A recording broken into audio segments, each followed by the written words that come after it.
Genesis 37 from the Net Bible. Joseph's dreams. But Jacob lived in the land where his father had stayed, in the land of Canaan. This is the account of Jacob. Joseph, his 17-year-old son, was taking care of the flocks with his brothers. Now, he was a youngster working with the sons of Bilhah and Zilpah, his father's wives. Joseph brought back a bad report about them to their father. Now, Israel loved Joseph more than all his sons because he was a son born to him late in life, and he made a special tunic for him. When Joseph's brothers saw that their father loved him more than any of them, they hated Joseph and were not able to speak to him kindly. Joseph had a dream, and when he told his brothers about it, they hated him even more. He said to them, "Listen to this dream I had. There we were, binding sheaves of grain in the middle of the field. Suddenly, my sheaf rose up and stood upright, and your sheaves surrounded my sheaf and bowed down to it." Then his brothers asked him, "Do you really think you will rule over us or have dominion over us?" They hated him even more because of his dream and because of what he said. Then he had another dream and told it to his brothers. "Look," he said, "I had another dream. The sun, the moon and 11 stars were bowing down to me." When he told his father and his brothers, his father rebuked him, saying, "What is this dream that you had? Will I, your mother and your brothers really come and bow down to you?" His brothers were jealous of him, but his father kept in mind what Joseph said. When his brothers had gone to graze their father's flocks near Shechem, Israel said to Joseph, "Your brothers are grazing the flocks near Shechem. Come, I will send you to them." "I'm ready," Joseph replied.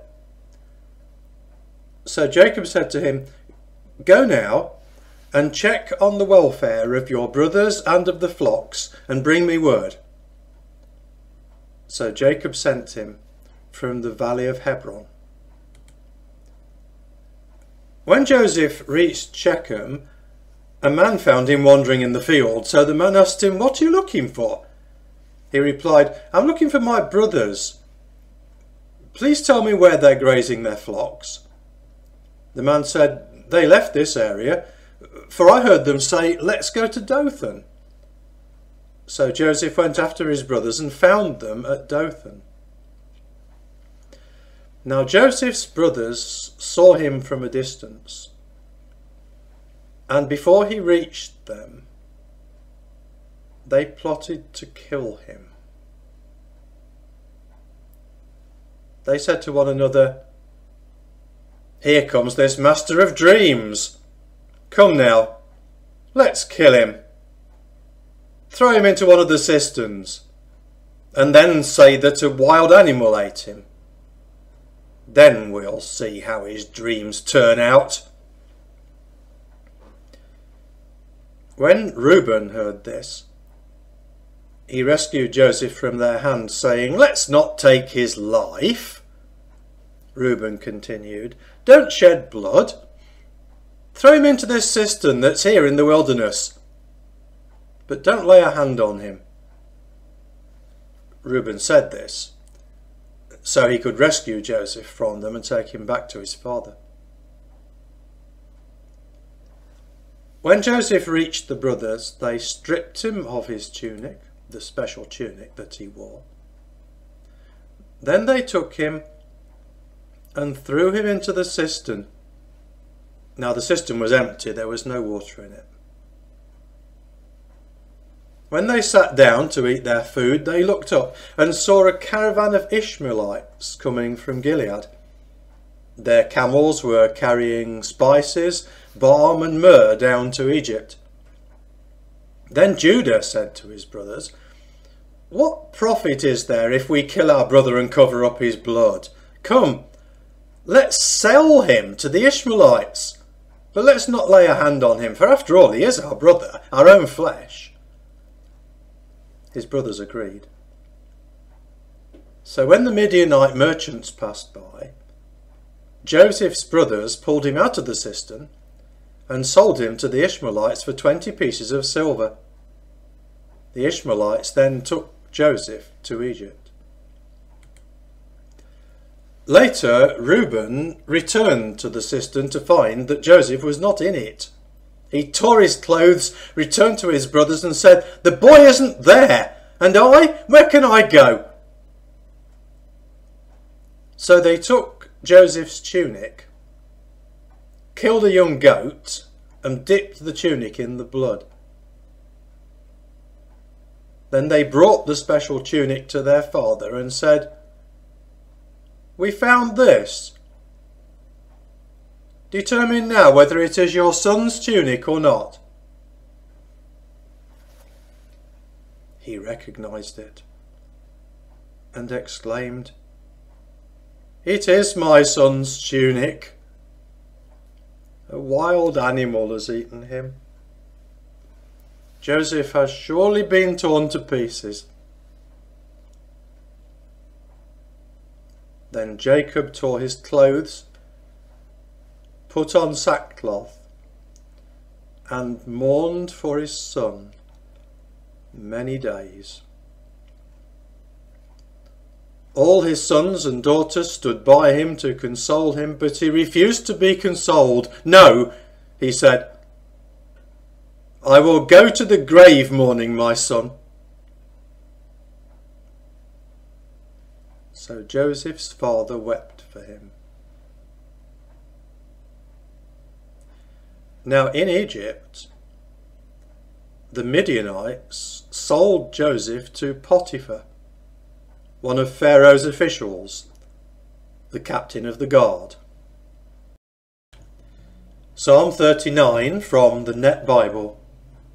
For the music director, Jeduthun, a psalm of David. I decided, I will watch what I say and make sure I do not sin with my tongue.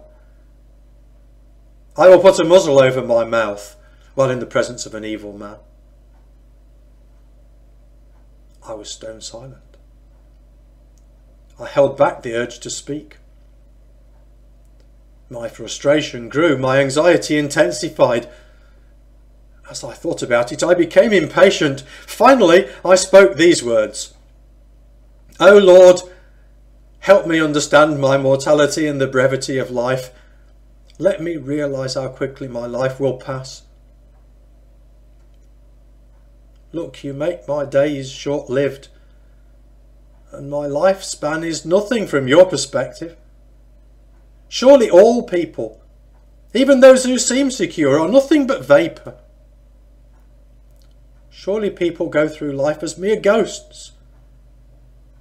Surely they accumulate worthless wealth without knowing who will eventually haul it away. But now, O Lord, upon what am I relying? You are my only hope. Deliver me from all my sins of rebellion. Do not make me the object of fools' insults." I am silent and cannot open my mouth because of what you have done. Please stop wounding me. You have almost beaten me to death. You severely discipline people for their sins. Like a moth, you slowly devour their strength. Surely all people are a mere vapour. Hear my prayer, O Lord. Listen to my cry for help. Do not ignore my sobbing, for I am dependent on you. Like one residing outside his native land, I am at your mercy, just as all my ancestors were. Turn your angry gaze away from me so I can be happy before I pass away. Psalm 40 from the Net Bible, for the music director, by David, a psalm. I relied completely on the Lord, and he turned toward me and heard my cry for help. He lifted me out of the watery pit, out of the slimy mud. He placed my feet on a rock and gave me secure footing. He gave me reason to sing a new song, praising our God. May many see what God has done, so that they might swear allegiance to him and trust in the Lord. How blessed is the one who trusts in the Lord and does not seek help from the proud or from liars. O Lord, my God, you have accomplished many things. You have done amazing things and carried out your purposes for us. No one can thwart you. I want to declare them and talk about them, but they are too numerous to recount. Receiving sacrifices and offerings are not your primary concern. You make that quite clear to me. You do not ask for burnt sacrifices and sin offerings. Then I say, look, I come. What is written in the scroll pertains to me. I want to do what pleases you, my God. Your law dominates my thoughts. I have told the great assembly about your justice. Look, I spare no words. O Lord, you know this is true. I have not failed to tell about your justice. I spoke about your reliability and deliverance. I have not neglected to tell the great assembly about your loyal love and faithfulness. O Lord, you do not withhold your compassion from me. May your loyal love and faithfulness continually protect me, for innumerable dangers surround me. My sins overtake me, so I am unable to see. They outnumber the hairs of my head, so my strength fails me. Please be willing, O Lord, to rescue me. O Lord, hurry and help me. May those who are trying to snatch away my life be totally embarrassed and ashamed. May those who want to harm me be turned back and ashamed. May those who say to me, aha, aha, be humiliated and disgraced. May all those who seek you be happy and rejoice in you. May those who love to experience your deliverance say continually, may the Lord be praised. I am oppressed and needy. May the Lord pay attention to me. You are my helper and my deliverer. O my God, do not delay. Matthew 24 from the Net Bible. The destruction of the temple. Now, as Jesus was going out of the temple courts and walking away, his disciples came to show him the temple buildings, and he said to them, "Do you see all these things? I tell you the truth, not one stone will be left on another, all will be torn down." Signs of the end of the age. As he was sitting on the Mount of Olives, his disciples came to him privately and said, "Tell us, when will these things happen? And what will be the sign of your coming and of the end of the age?" Jesus answered them, "Watch out that no one misleads you. For many will come in my name, saying, 'I am the Christ,' and they will mislead many.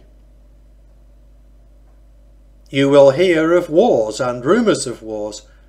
Make sure that you are not alarmed, for this must happen, but the end is still to come. For nation will rise up in arms against nation, and kingdom against kingdom, and there will be famines and earthquakes in various places. All these things are the beginning of birth pains." Persecution of disciples. "Then they will hand you over to be persecuted and will kill you. You will be hated by all the nations because of my name. Then many will be led into sin, and they will betray one another and hate one another. And many false prophets will appear and deceive many. And because lawlessness will increase so much, the love of many will grow cold. But the person who endures to the end will be saved. And this gospel of the kingdom will be preached throughout the whole inhabited earth as a testimony to all the nations. And then the end will come." The abomination of desolation. So when you see the abomination of desolation spoken about by Daniel the prophet standing in the holy place, let the reader understand, then those in Judea must flee to the mountains. The one on the roof must not come down to take anything out of his house, and the one in the field must not turn back to get his cloak.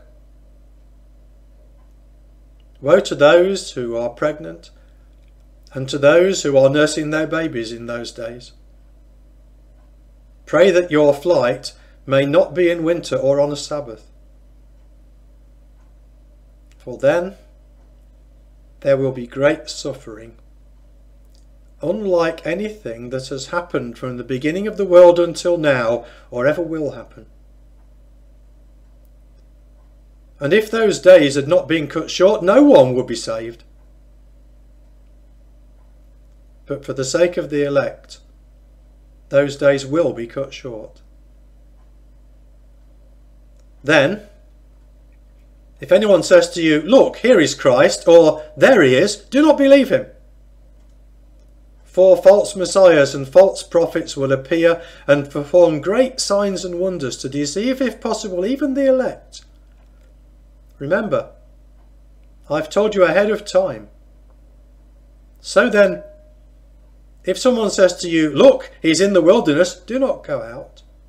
Or 'Look, he is in the inner rooms,' do not believe him. For just like the lightning comes from the east and flashes to the west, so the coming of the Son of Man will be. Wherever the corpse is, there the vultures will gather." The arrival of the Son of Man. Immediately after the suffering of those days, the sun will be darkened and the moon will not give its light. The stars will fall from heaven and the powers of heaven will be shaken. Then the sign of the Son of Man will appear in heaven, and all the tribes of the earth will mourn. They will see the Son of Man arriving on the clouds of heaven with power and great glory. And he will send his angels with a loud trumpet blast, and they will gather his elect from the four winds, from one end of heaven to the other. The parable of the fig tree. Learn this parable from the fig tree. Whenever its branch becomes tender and puts out its leaves, you know that summer is near. So also you, when you see all these things, know that he is near, right at the door. I tell you the truth, this generation will not pass away until all these things take place. Heaven and earth will pass away, but my words will never pass away. Be ready. But as for that day and hour, no one knows it. Not even the angels in heaven, except the Father alone. For just like the days of Noah were, so the coming of the Son of Man will be.